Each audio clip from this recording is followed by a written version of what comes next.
Welcome to our presentation of Penumbra Black Plague. I'm Jens Nilsson, and that's Thomas Grip, and we are Frictional Games. So, before we start off here, the player, hearing that the other guy is being tortured, wants to escape from the cell. Before we want to do that, we just want to show off the new physical interaction scheme. So, Jens here is going to show off some stacking and balance acts that you can do with the new. As you can see here in the new interaction, you can spin the objects around, and now you can do a lot better placement here. Take that other thing around. Yeah, take that. I thought it was better to show the balance here that you can do. Yeah, some balancing acts here. And in the previous game, it will be no idea to do all these kinds of, see, the balance there. And it's really much stable physics this time around. So we really put a lot of work into making the physics as stable as possible. Now we'll see if you can pull this off, Jens, breaking it all down. Yeah. Woo! Well, almost at least, yeah. It's just because of the pressure, otherwise you would have. So, yeah, well, now we'll try to escape from this little hole here and grab a coin here. See, and there's a note you find by some strange guy. So we also try to make all these environments have some kind of characters. So now there's another guy that has been trapped in the same place, and he has escaped from the cell, and you will find all kinds of strange things that he left behind. So can we open that? No. Try to unscrew it with that coin you found. Does that work? Yeah. No, too thick. So now we have to flatten it in some way. So yeah, Vince. The only Vince. Yeah, put a coin there. So I'll see what we can do about that. Yeah, and as you see here, it's not just about click. Yeah, now you have to click to put the coin there. But now when you press it, you have to do some actions. So this is our way to do the puzzles more fun, because while you do something, you will do the same movement with your mouse and stuff. So yeah, we're going to unscrew this now. Here, what we can do here is we can either use the coin we found earlier, or if we want to do it the nice guy, want to be a nice guy and open it, or we can just use violence and yeah, like you want to do in real life. Yeah, give us a Coke. There, we got a soda there we can use later on.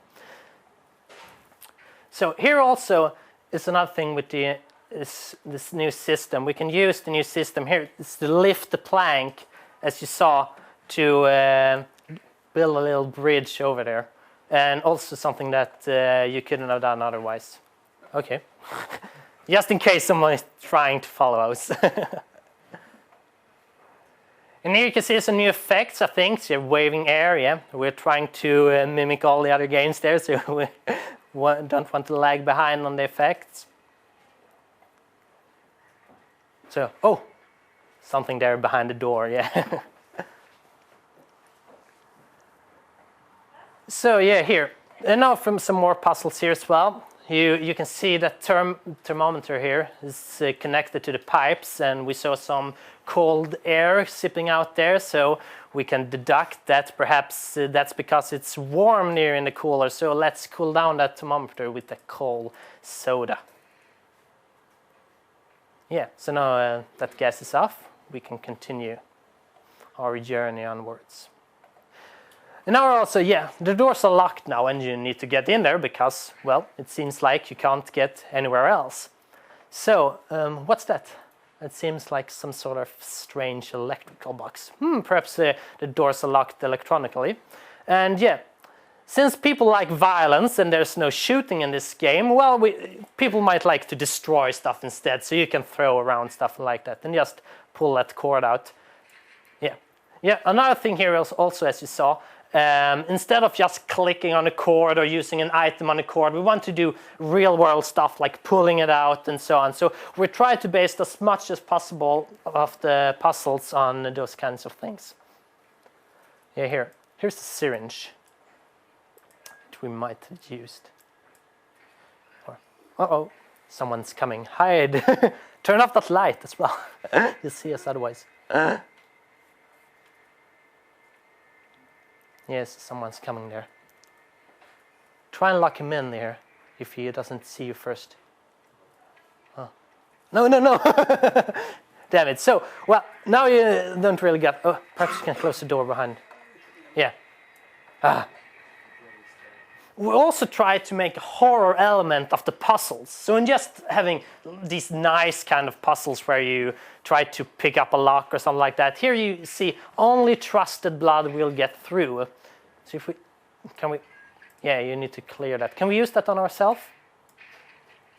Yeah, you fill that. How strange, your own blood is not working. Perhaps something is wrong with you. And also on the note you found here, you found out that there's an infection going on in this space. You're not really sure what kind of infection or how it spread or anything, but there's an infection and only trusted blood got through there. So, perhaps something is up with the player. Let's try his blood instead. Woohoo, that worked. Yeah, here's another puzzle also where you can use the environment to your advantage as well. So here you fear remotely locked door, but perhaps in an event of emergency. What's an emergency? Sprinkles in the ceiling. Perhaps a fire will count as an emergency. How do we start a fire? Then you examine the environment. Some electrical malfunction there. So gasoline, electrical malfunction. Yeah, perhaps we can use that to our advantage. And also here, this is the beginning, so we really just want the mood to come up in this first half hour of gameplay. So it's not supposed to be the most difficult puzzle first. So, okay. Now the alarm went off, sprinkle setting off. Yeah, woohoo. We're getting through the door here. So, for a big part of the game, you will be stuck with this character Clarence that's residing inside your head. And if that wasn't bad enough, this Clarence also has the ability to change your perception. So he can make you hear things, and he can make you see things, and he can mess up what you're seeing and what you're hearing. So the player will not really be sure, and this is the psychological part that I was talking about, not really be sure what's happening. I'm gonna show an example of this here. Yeah, we're going to, but just show that map. We're going here. Where the 4 is to the library, because we heard that your father, his last known location was in the library. Also, just want to show the map here. It's in-game. We don't really want the map screen like other games. You have to flip onto the map screen all the time. And we really think that's really not immersive enough. So we really wanted to have it inside the game, and that's just what we did with the last game. So we have plenty of things in-game like that. So yeah. Library just around the corner. Let's check that out.